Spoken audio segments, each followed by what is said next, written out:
Demócrito de Abdera y su maestro Leucipo fueron los primeros exponentes de la hipótesis atómica.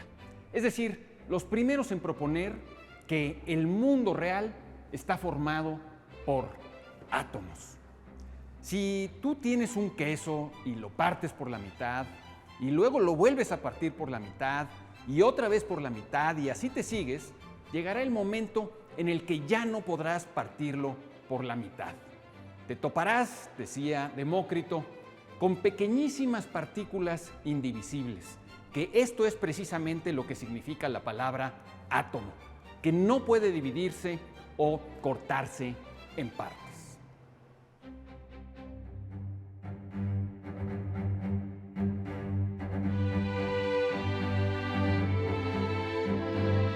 Desde luego, Demócrito no basó su teoría en experimentos científicos, pues en el siglo IV a.C. no existía ninguna herramienta para realizarlos. Pero esta carencia no iba a detener su insaciable curiosidad. ¿De qué están hechas las cosas?, se preguntaba. ¿De qué está hecho todo? Casi 2 milenios y medio más tarde, en 1955, uno de los más reputados descendientes intelectuales de Demócrito, Albert Einstein, declaró a la revista Time lo siguiente: es muy importante no dejar de hacernos preguntas. No perdamos jamás la santa curiosidad.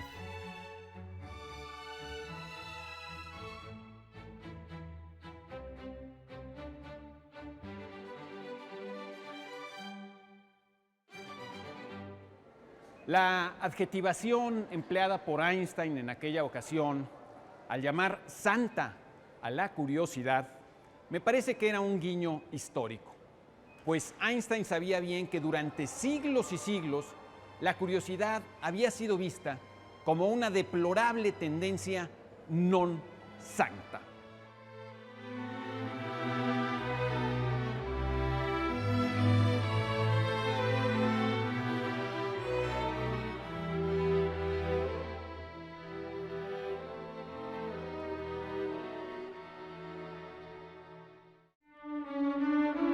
Piénsese, de entrada, en las consecuencias que, según la tradición cristiana, tuvo la curiosidad de Eva en el jardín de jardines. Por culpa de ella habrían sido condenadas todas las generaciones posteriores de seres humanos, pues aquella curiosidad perdida en la noche de la prehistoria explicaría el llamado pecado original, el menos impune de todos los actos cometidos jamás por una criatura de Dios sobre la tierra.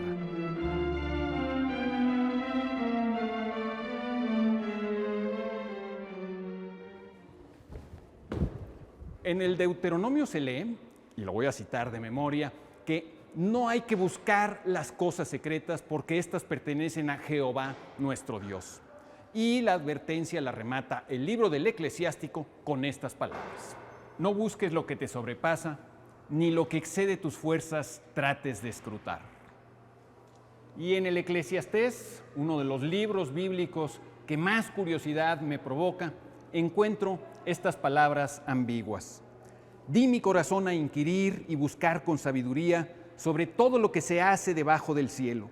Este penoso trabajo dio Dios a los hijos de los hombres en que se ocupen. En la mucha sabiduría hay mucha angustia, y quien añade conocimientos añade dolor.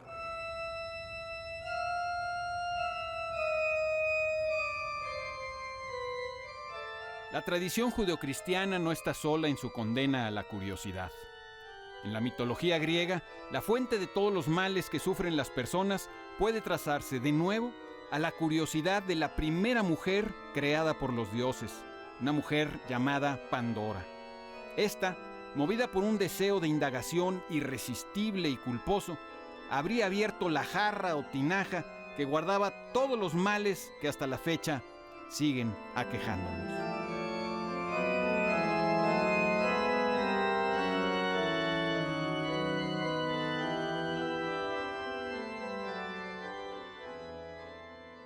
La reputación de la curiosidad no mejoró en la Edad Media.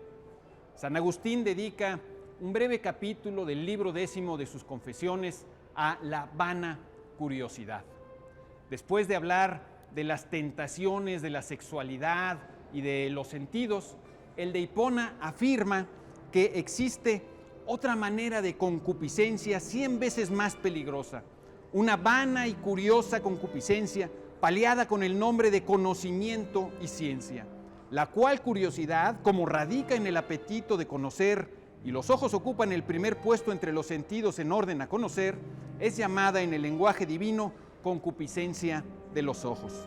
Es un deseo malsano que empuja a escrutar las obras de la naturaleza que están fuera de nuestro alcance y que no aprovecha nada conocer.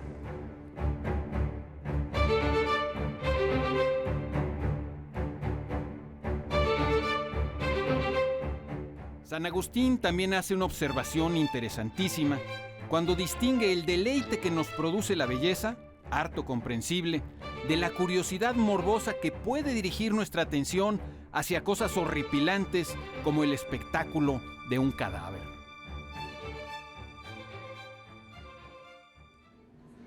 Otros intelectuales de la Edad Media, como Alberto Magno y Tomás de Aquino, también abordaron el problema de la curiosidad, reconociéndola como una tendencia execrable, salvo en aquellos casos en que venía acompañada de una extrema humildad y del reconocimiento de la supremacía de los asuntos divinos.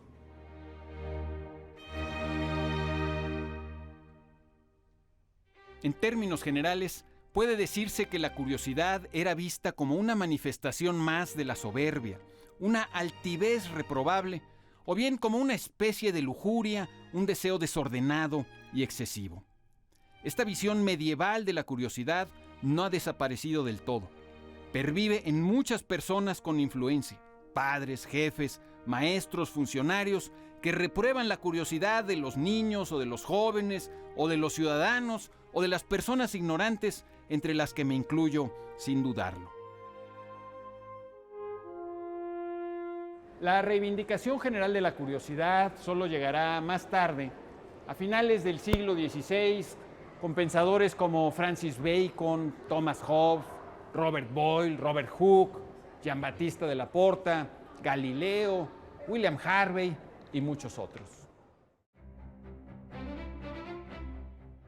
Por ejemplo, Thomas Hobbes, quien fuera amanuense y secretario de Francis Bacon, dice en su Leviatán de 1651 lo siguiente: la curiosidad es el deseo de saber por qué y cómo. Este sentimiento no se da en ninguna otra criatura viva, sino en el hombre. El hombre se distingue singularmente no solo por su razón, sino también por esta pasión. Y más adelante, la curiosidad nos lleva de la consideración del efecto a la investigación de la causa.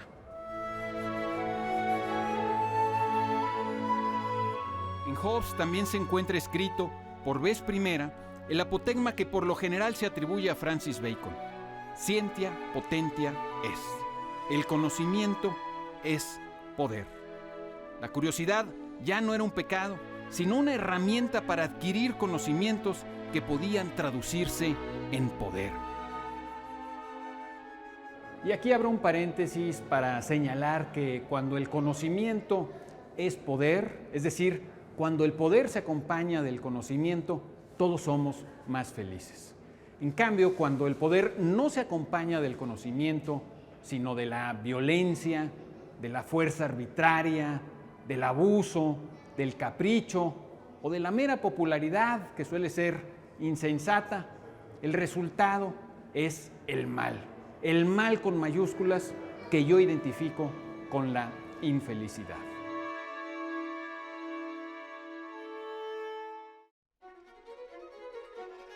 Pero volvamos a nuestro tema. Hoy contamos con una herramienta muy útil que nos sirve para corroborar la nueva perspectiva intelectual europea sobre la curiosidad. Google digitalizó millones de libros en distintos idiomas y creó una base de datos que nos permite consultar la frecuencia con que se usó cualquier palabra en una amplia muestra de libros impresos dentro de un periodo específico de tiempo. Esto es lo que ocurre cuando ingreso la palabra curiosity entre 1570 y 1670. La gráfica muestra el primer apogeo de la curiosidad. Más tarde tiene algunas caídas, pero nunca más cae a niveles del desinterés o de la condena que caracterizaba a la Edad Media.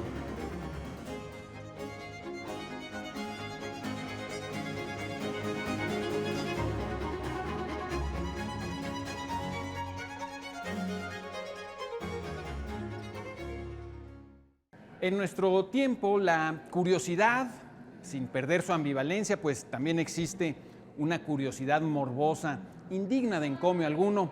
La curiosidad, digo, es ya apreciada como un valor importante por la mayoría de las personas educadas. Se le reconoce como el motor del avance del conocimiento humano.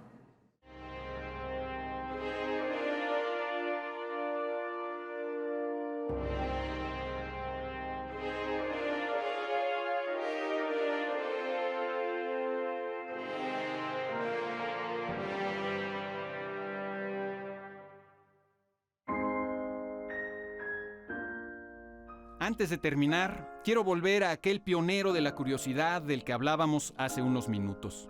Lamentablemente, ni una sola de las obras de Demócrito ha llegado hasta nosotros. Si bien en su momento disfrutó de una buena acogida entre los lectores, tuvo la mala suerte de que Platón lo detestara. En parte, supongo, porque a Platón le interesaban las ideas perfectas e inmateriales y no la defectuosa realidad material.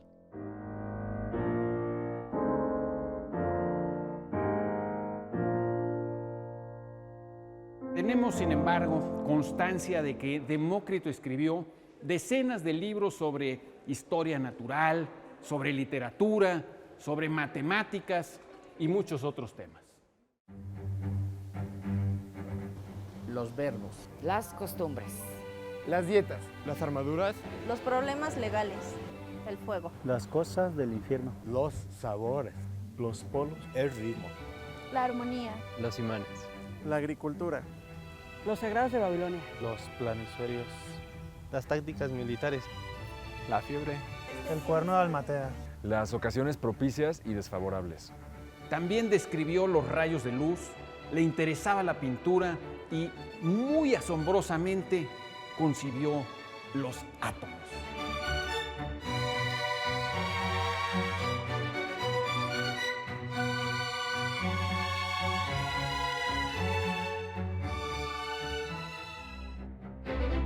Mucho había cambiado en la apreciación de la curiosidad entre la mítica caída de Adán y Eva y el ejemplo paradigmático de Demócrito. Y mucho más se ha conseguido entre el de Abdera y la asombrosa misión en Marte del robot explorador bautizado atinadamente como Curiosity.